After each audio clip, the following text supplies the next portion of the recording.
Frisky Blue by Indigo Leigh.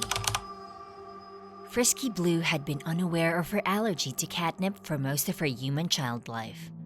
So, it was some kind of twisted God's humor that the concoction her witchy grandmother had given her to calm her 15-year-old nervous stomach was catnip tea. And that was how Frisky Blue figured out that she could shift into a majestic, incredible calico house cat. Villains never suspected a house cat, and everybody knew fur babies never tattled to detectives on the force. Yet 23-year-old Frisky Blue wasn't your average fur baby. She was a shifter, of the sneeziest kind. Though, since she discovered she could shift, Frisky Blue intended to make helping the cops her career to follow in the footsteps of her medium mother before her mother's untimely and unsolved death. The problem had been getting any of the local police force to take her seriously. As a cat, a baby-faced human, it didn't matter in what form she went to them. They ignored her hints, her clues, her warnings. It was ridiculously frustrating for the wannabe case breaker. Nevertheless, during her nightly pre-dawn prowl, as a calico house cat, Frisky had once again stumbled across two suspected thugs in the alley behind an abandoned house. One of the men had a long, deep scar on his face, and the other had a limp. They were both smoking smelly cigarettes and discussing what to do with the woman. Frisky paused to nuzzle the edge of the next door's privacy fence, checking out the surroundings.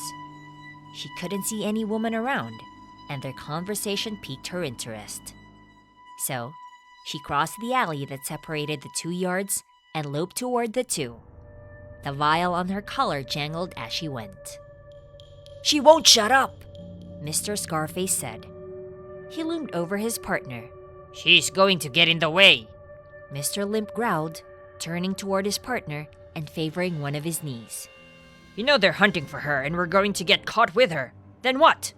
What happens to the plan then?" Frisky slowed to chew the tips off grass and smelled 2 empty trash cans. She needed to hear more before she could decide what to do. Mrs. Martinez, her neighbor's aunt, had been missing for 2 weeks. Mrs. Martinez's picture papered the whole neighborhood, and Frisky had heard the police had no good leads. However, Frisky had been hunting for clues every night a week, and she might have inadvertently stumbled into some promising information. Mr. Scarface took a long drag on his cigarette. "We can't keep her tied up in the warehouse. It's been too long as it is. She knows too much." "What do you suggest?" Mr. Limp asked. Mr. Scarface's mouth twisted into an ugly slash. "Well, I'll tell you what I've always wanted to try." As she listened, her eyes widened and her stomach lurched. But not from hairballs or eating grass. These thugs had a woman trapped in a warehouse, and they had ideas about what they wanted to do with her. Vile ideas. Repulsive ideas. Ideas that made Frisky's hair stand on end. Within a few minutes of discussing options, the two worked themselves into a frenzy of violent imaginings. Then, they decided to head back to the warehouse to check on their captive and enact one particularly gruesome version of their plans. Mr. Scarface rubbed his hands together. "You ready?" Mr. Limp agreed with a smile. They dropped their cigarettes on the ground, put them out with their boot heels, and then jogged toward their small truck. They both had sick grins plastered on their faces as they climbed into the cab of their vehicle. At the last moment, Frisky darted out from her hiding place and jumped into the back of the truck to hide under a metal toolbox. By the time they reached their destination, the sun had cracked the edge of the horizon and the birds were twittering like feathered maniacs. The engine cut out and their conversation shifted back and forth as the two men climbed out. Their voices faded, then one of them burst into uproarious laughter. Frisky waited to leave the bed of the vehicle until the clump of their boots was a fair distance away. She poked her head over the edge of the bed, hoping nobody noticed her calico face. They were parked in an empty graveled parking lot. Since nobody was around, she hopped out and followed them towards the empty warehouse. Being a house cat certainly made it easier to sneak and hide, but it wasn't the ideal creature for self-defense. Surprisingly, purring had been her best way out of confrontation as often as retreating. A woman screamed, and Frisky increased her pace. The scent of pipe smoke lingered in the morning breeze, which meant they were to the west of New Haven City. The birds, wheeling overhead in the idyllic blue sky, contrasted the ugly scene Frisky suspected lurked inside the building. She leaped on top of a stack of rotting storage crates and peered through a small window. She couldn't see anything through the dirty glass, so she jumped down and padded toward a heavy metal door 100 yards toward the corner. Carefully, she avoided the tufts of grass and the weedy stickers growing up through the cracks in the asphalt. When she reached the door, she pressed her tufted ear to the corrugated metal beside the doorframe. A woman whimpered, close to the other side. "Please, sir, don't hurt me. You can let me go. I won't tell what I saw," she begged. "Please don't kill me, please. I have a family." The hair on Frisky's back stood on end for the second time that hour, and she stifled a growl. It was worse than she feared. But could the woman inside be Mrs. Martinez? What had Mrs. Martinez seen? Had that been why they kidnapped her? "Shut up!" One of them bellowed, but Frisky couldn't tell which it was. "If you know what's good for you." The woman sniffed. "I won't tell anyone. Just let me go, please." Heavy footsteps crossed to the other side of the wall, and a guttural curse followed. "I said shut up!" Frisky hissed at the unmistakable sound of knuckles against flesh. The begging stopped, and no sound from the woman followed. Had she been struck then gagged, or had she been knocked out? Frisky shuddered. Whoever was inside had to be set free. Who knew how long they'd been brutalizing her? More footsteps echoed inside the cavernous building. Frisky cocked her head to the side. The walker had a limp. It had to be the one with the bad knee from earlier in the alley. He sounded as if he was coming toward the door, so Frisky remained on the pile of crates. The metal door swung open, and the hinges creaked as a giant of a man stepped out. The sun hit the man's face, highlighting the scar. Not Mr. Limp, but Mr. Scarface had exited. Mr. Scarface carried a tattered straw hat of all things, with the brim crunched in his hand. With a grunt, he tucked the hat under his arm. He placed the chain over the door latch and hooked the lock in place. He tucked the key in his jeans pocket and then mashed the hat down on his head, so low it nearly hid his eyes. Play it cool, Frisky. Most humans didn't classify house cats as threats. When he turned, Frisky licked her paw and then rubbed her ear, careful to keep from dislodging the vial on her collar. She waited for the other limp-gaited goon to show his face, but he didn't. The jangle of the collar brought Mr. Scarface up short, and he glanced over his shoulder. With a small smile, he headed toward her. With a deep scar marring the right of his face, she could have picked him out of a lineup anywhere. It wouldn't be hard once she made it to the police station with the captured woman in tow. Mr. Scarface's expression softened, and he crouched down and extended his hand. "You are far from home, cat. It is not safe here for you." Frisky meowed, hopped down, and darted toward him. She peered around him at the closed door. The woman inside the building hadn't made any more noise, and it troubled Frisky. Moreover, where had the other bad guy gotten off to? He'd been walking around inside by the sound of it. Yet there was still no sign of him, so she had to be extra careful. She couldn't feasibly free the key from Mr. Scarface's pocket, but perhaps she could come up with another way to help the captive. Maybe the man would let her in when he went back in. Though, however much she wanted to get on Mr. Scarface's good side, Frisky couldn't bring herself to purr for the creep of a man. So, she leaned into his ear scratches, trying to hold on to the stimulated cool, no matter how she seethed inside. What kind of a man, what kind of human, did this to another human? She wanted to tear his eyes out with her claws, but she refrained. Her stomach heaved as he stroked her fur.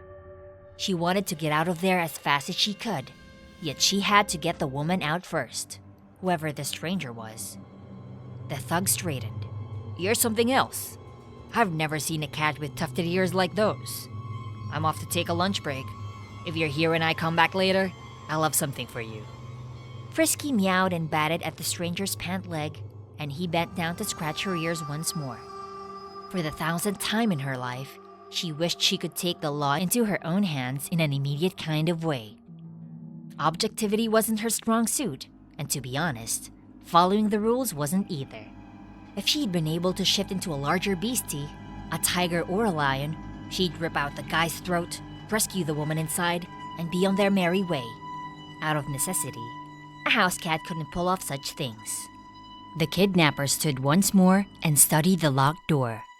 The longer he looked, the more his expression hardened. Then, he moved toward the parking lot, climbed into the rusted-out junker truck they'd arrived in, and then drove away. Frisky glared after the vehicle for long moments before she jumped to her feet and started around the warehouse, hunting for a way inside. She didn't shift back to her human self. How could she? She didn't know where the other fool man was, and she wasn't about to wander into Mr. Limp unawares. It meant she'd have to tell the cops where to come for either the thugs or evidence or both, so she took note of the number on the side of the warehouse.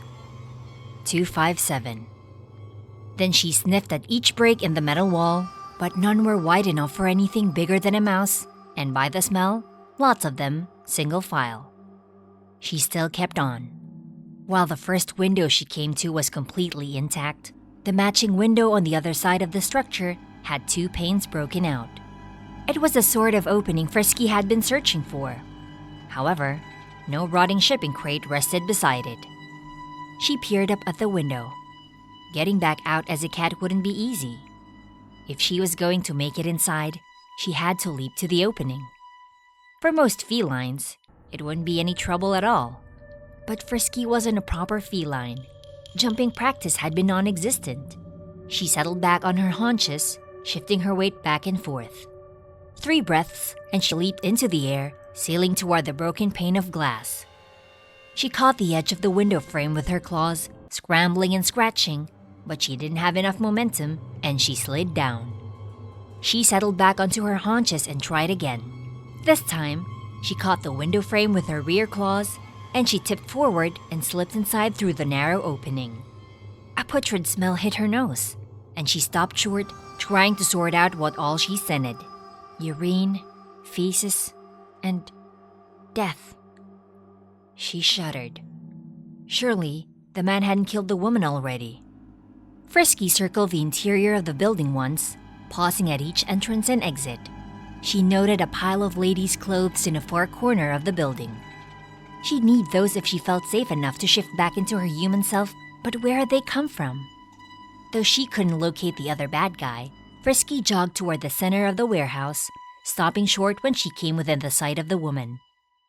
The woman had been tied to a folding chair near the exit. She'd been left bound and completely naked. A toolbox rested on the ground beside her. Frisky's heart twisted, and she wanted to cough up a hairball. The woman's head lolled to the side, and moisture glistened on her cheeks. Frisky couldn't tell if it was wet from the sweat or tears, but the stranger sagged with defeat. How long had this woman been here? Her stomach churned. Surely, this was Mrs. Martinez. Was she still alive? Or was Frisky too late? Frisky stopped in front of the woman, peering up to the captive's face. Bruises marred her smooth skin. Her bottom lip split in the middle, and abrasions covered her body. She hadn't just been tied up. They had beaten her up. Repeatedly. Carefully, gingerly, Frisky balanced on her rear legs and placed one paw on the woman's knee. Meow. The woman lifted her face, her eyes flashing. "What are you—" Her voice died away the moment she saw the feline in front of her. Her eyes flooded with tears. Carefully, Frisky laid her paw on the woman's knee, trying to offer whatever comfort she could. Meow. The woman sniffed, but did not lift her head again. Frisky couldn't wait any longer. She'd have to carry the weakened woman out of there. She couldn't do that as a calico cat.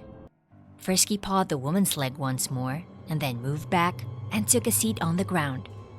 Then she intentionally situated her rear paw to knock the vial from her collar. After one good scratch, the vial shot away from her collar. The scent of catnip filled the air and tickled her nostrils. Frisky wiggled her nose. A quick breath in and... Achoo! The tingly magic crept over her, rolling up through the soles of her feet, along her spine, and then over her head. Her multicolored fur disappeared, quickly replaced by human skin. Frisky formed in front of the captured woman, completely naked and barely speaking. The captive woman stared at her through swollen eyes. Am I dreaming? Am I delirious? No, not a dream. I'm going to get you out of here. Are you Mrs. Martinez? Before the woman could answer, her eyes flicked to the side, and her sharp intake of breath brought Frisky to her feet. Look out! She yelled, blood dribbling from the corner of her mouth. Frisky spun around. The other kidnapper waited. Short and squat, his face pinched with fury. Mr. Limp breathed through the gap in his teeth. What are you? He bellowed, already sounding winded. Your worst nightmare! Frisky spat. She kicked the toolbox across the ground and darted after it. The kidnapper roared and charged toward her. His limp didn't slow him at all. Frisky knocked the lid off the toolbox beside her and grabbed the hammer.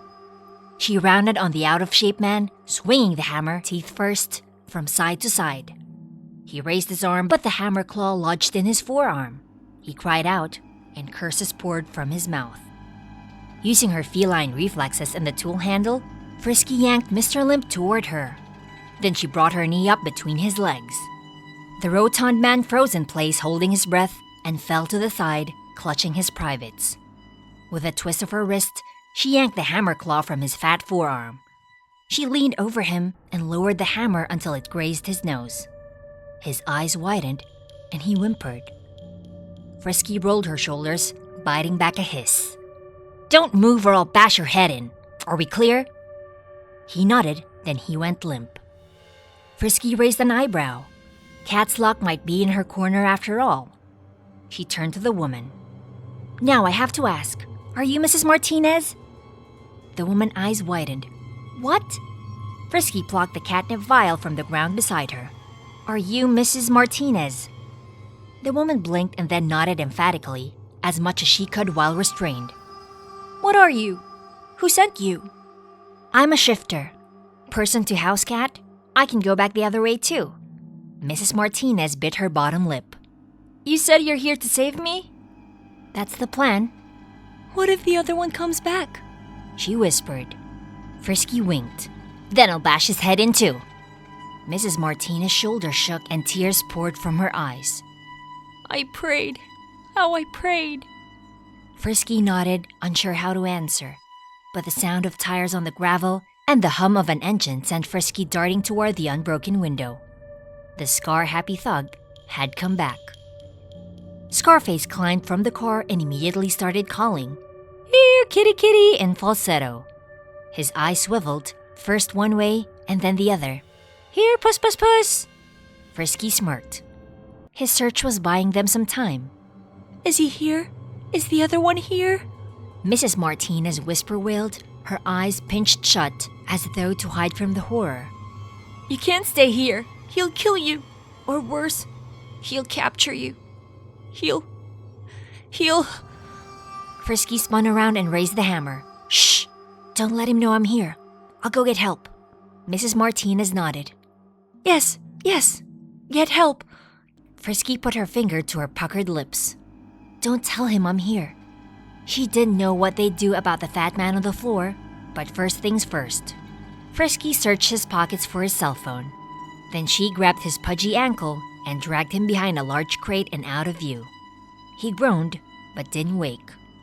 No, mustn't, Mrs. Martinez muttered, but Frisky wasn't sure how lucid Mrs. Martinez remained after being trapped in the warehouse for what had probably been weeks. The latch on the door squeaked and the lock came down. Frisky darted toward the pile of discarded clothes she found in the back. She scooped them up and dove behind a row of blue, food-grade barrels as the door opened and the thug stepped inside. I have lunch, he called. Are you hungry? Frisky settled an oversized t-shirt around her and then a button-down shirt. The t-shirt had a small circular hole in the chest, and Frisky ignored the implications of bloodstains around it. Several other stains announced a less-than-perfect life.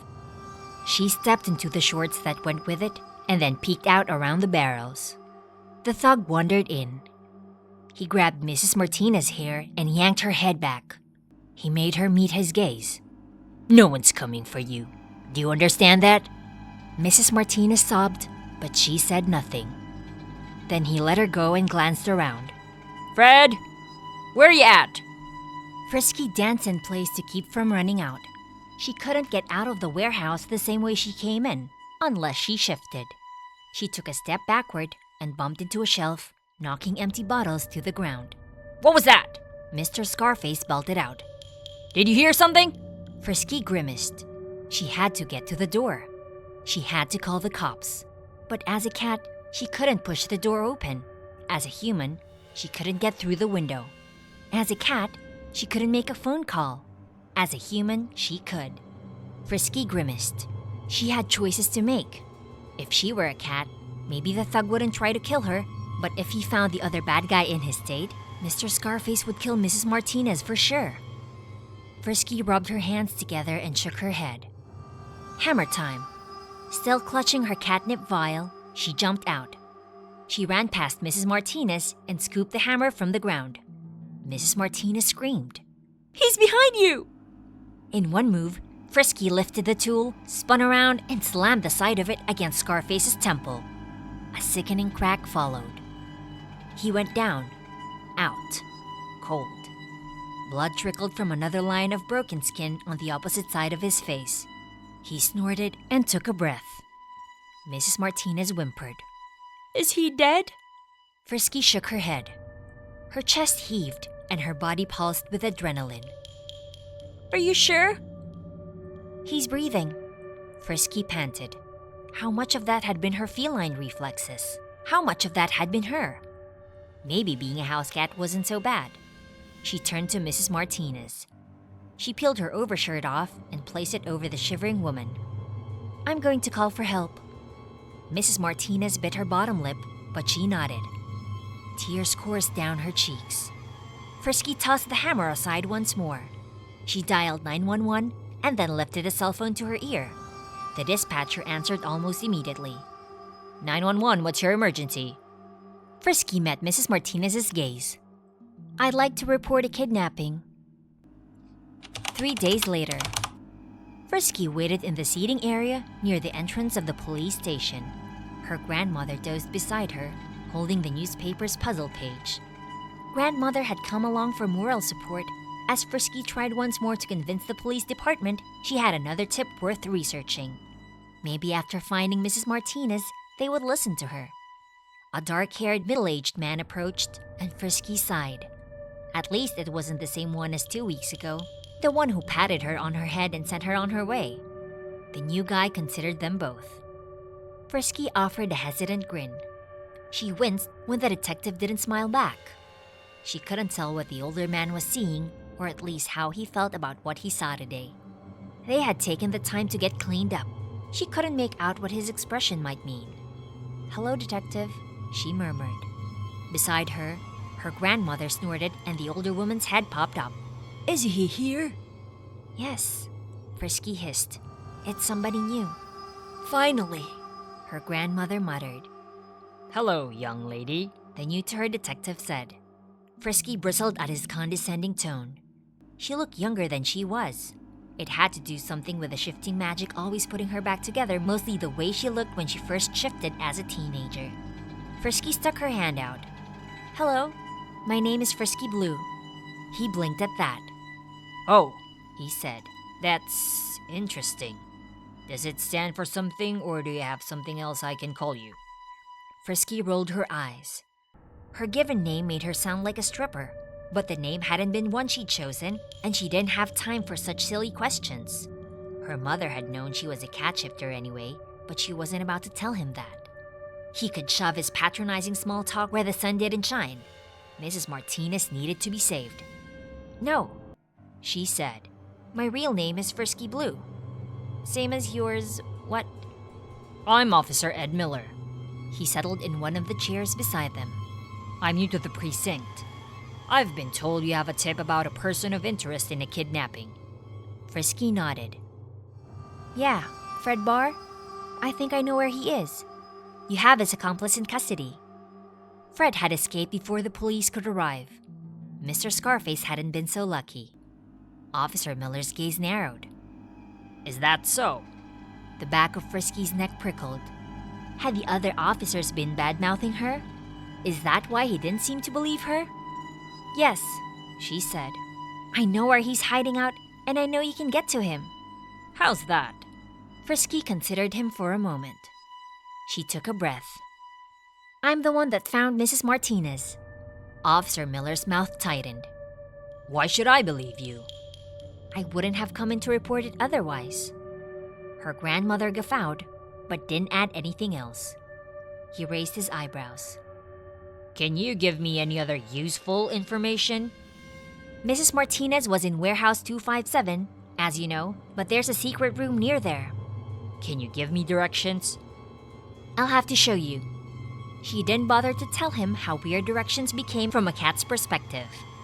Officer Miller smoothed his mustache. He smiled, but it didn't reach his eyes. Warehouse 257. They stared at one another while her grandmother hummed over the crossword she'd almost beaten. Finally, he stood and said, We'll look into it. He stuck out his hand, and Frisky shook it. We appreciate you coming in. Frisky grimaced. That meant he didn't believe her. Yet another detective placating her. As quickly as he'd come, Officer Miller disappeared back into the belly of the police station. Her grandmother stood up. Are we done here? Yeah, he's a dick. Frisky snapped. Her grandmother arched an eyebrow.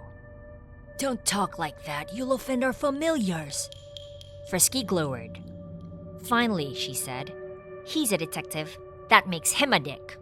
Flimsy excuse, but maybe it would appease her grandmother. Don't argue, girl. Grandmother huffed.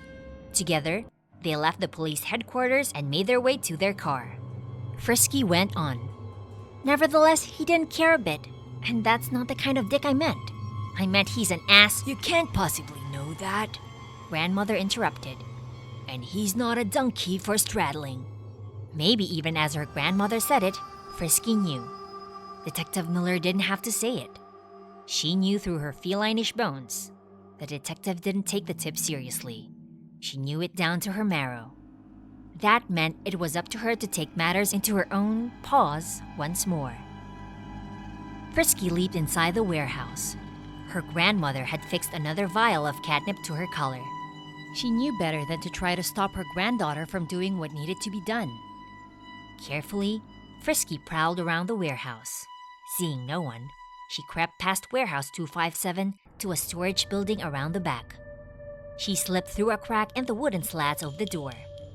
Then she knocked the vial from its place around her neck, took a deep whiff of the herb, and did her best silent sneeze. She returned to her clothless human form. She spotted a knife on the floor beside her, and she couldn't decide if that was fortuitous or not. Cat's luck once more? A shuffling sound came through a crack in the rear wall of the small building. That'd be him, Fred Barr. It was her chance to finish the job. She grabbed the blade and darted across the floor. She peered through the crack in the false wall. Dirty and unkempt, Fred sat beside an unlit camping lantern, wrapped in a tattered blanket beneath a small window. Meow, Frisky said, doing her best to imitate her cat voice. She didn't know what she'd do when she got to him. Wielding a knife took a bit more finesse than swinging a hammer, and being naked was a bit problematic. On the other side of the wall, Fred lifted his head. Meow, she repeated, faking her cat speak as she bumped against the facade between them. But a pounding on the warehouse door interrupted them, and Frisky froze. Police! Open up! No way! Frisky's jaw slacked, and she did a little happy dance in the buff. She peered through the gap at the criminal inside, and the cops demanded entry once more. Fred jumped to his feet, slammed himself against the wall, and peered out the small window. He cursed, no doubt seeing the copper's car lined up in his honor. A smile spread across Frisky's face. Her job was done. Fred was about to be locked up for a very long time, and he'd pay for brutalizing Mrs. Martinez. Grinning more like the Cheshire Cat each second, Frisky dropped her knife and took a deep whiff from the catnip vial she still had. This time, She sneezed as loud as she could. Who's there? Fred yelled, but by the time he bolted through the false wall, Frisky had already shrunk down to her calico self. More pounding shook the walls of the shack, and Fred's gaze passed over Frisky to the now splintering warehouse door beyond. Police, open up! Multiple voices bellowed as the authorities flooded inside. This time, she recognized the voice. Officer Miller had come after all. She eloped to the corner of the room. She wasn't about to miss out on the satisfaction of seeing a bad guy lose. Frisky licked her paw and wiped the dust from her ears as a dozen policemen swarmed through the building. Fred wailed and dropped to the floor. But Frisky twitched her whiskers and sauntered out of the warehouse, determined to find the next bad guy who needed a feline kick in the tail. And as always, please be sure to like, subscribe, and stay tuned for more awesome stories.